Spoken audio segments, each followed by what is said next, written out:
Yo, yo, yo, how you doing on this Sunday? Oh man, having such a great Sunday. Weather's nice.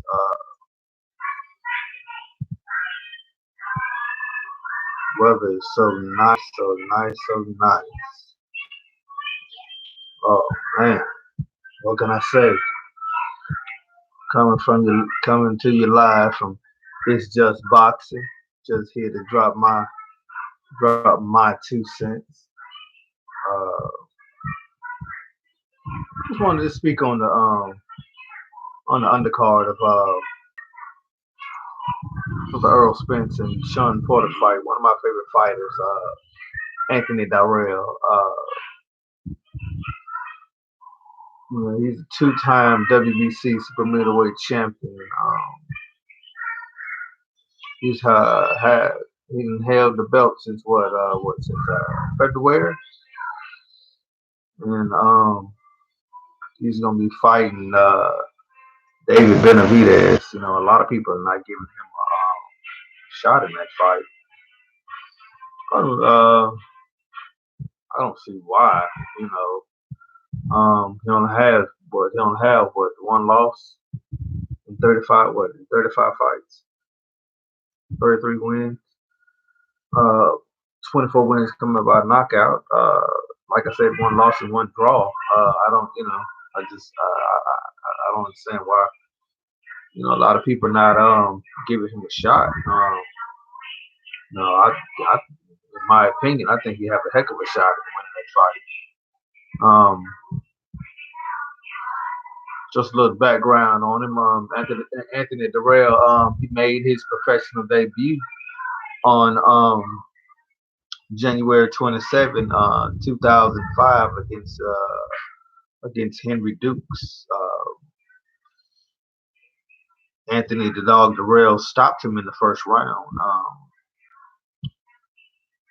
Anthony Dirrell had his next fight on February 11, 2005 against an opponent named Dwayne Warren. Dirrell knocked Warren down twice in round one and twice again in round two. Anthony Dirrell, he won that fight by TKO. His third fight was against Larry Brothers, in which Dirrell won by TKO in the second round. Anthony Dirrell had his fourth fight against Mike Walder, knocking him out in the first round. Dirrell, he had his fifth fight against Gabriel Rivera on August 31st, 2005.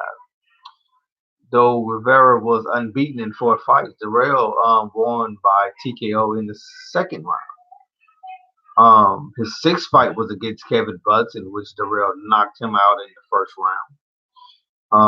So he's, so through these 6 fights, he's showing some decent power, against fighters, he's supposed to be, he's supposed to knock out, in those in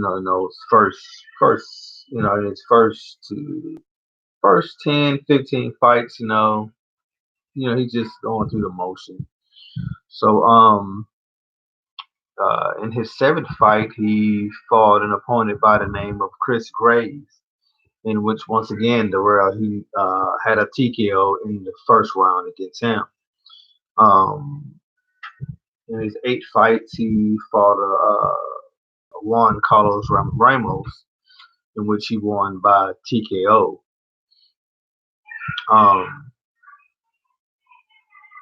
On April 24th, I'm fast forward. April 24th, Anthony Dirrell he debuted with Premier Boxing, aka PBC, against Badu Jack at the UIC Pavilion in Chicago. But this tough fight he has here is against Bika. Am I pronouncing it right? Sakio Bika, which is a great, tough, gritty, sometimes dirty, crimey fighter who comes in to fight every single fight, and he's gonna give it his 100% throughout 12 rounds boxing. He gave it his all. He used head, elbows, shoulders. He do any and everything to win. But following the 23rd fight, he had a win streak of 23. Dirrell earned the opportunity to become the mandatory challenger for the WBC super middleweight title. He recorded his 24th consecutive victory with a win over Renan St. Justice when his opponent could not continue due to a shoulder injury. After another pair of wins on December 13th, 2013, the showdown was Dirrell when he faced champion Sakio Bika at the Barclays Center in Brooklyn, New York for the title. After 12 grueling rounds, the judge ruled the fight a draw, which was garbage. Sakio Bika was holding in there and all this shit type of crap. But August 16, 2014, at the StubHub Center in Carson, California, Dirrell faced Bika in a championship rematch. After another 12 grueling rounds, the judges finally awarded the fight and the title to Dirrell by unanimous decision. It was another tough, grueling fight for both fighters. I think he aged a lot in that fight too. He aged. I mean, he aged so much in that fight. You know, because fighting an opponent like Bika, I mean, he takes a lot out of it.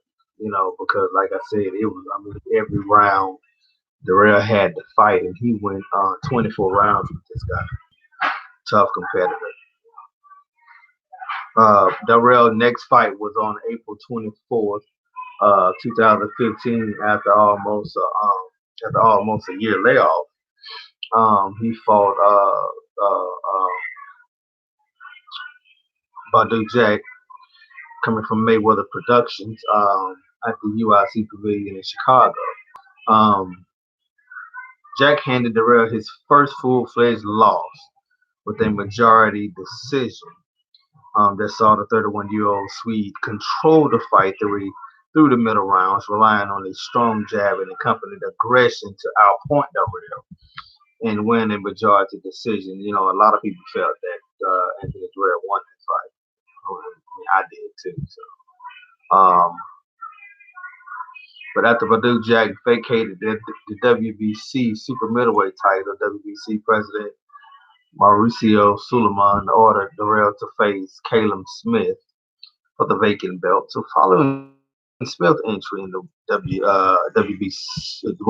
World Boxing Super Series, it was announced the fight for the vacant title would be between Dirrell and David Benavidez.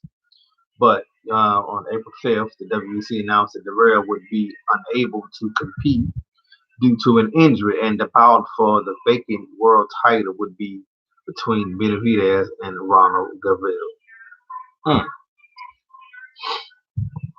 So his career has been a little up and down, but hey, he wound up getting the title back anyway. He beat Marco Antonio Rubio.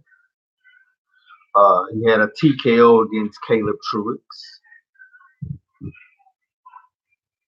Upcoming now on the undercard of Earl Spence and Sean Porter. He'll be defending his WBC title against an up-and-comer, young scrapper, cokehead by the name of David Benavidez. I'm not slandering his name, but that's what he's got suspended for, doing cocaine. So,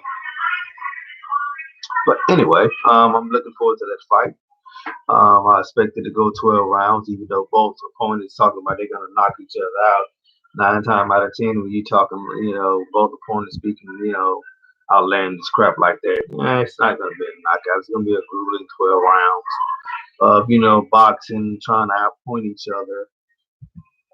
But we'll see what happens. Shout out to everyone that's listening. Shout out to the LDBC. Shout out to the media. And I'm out.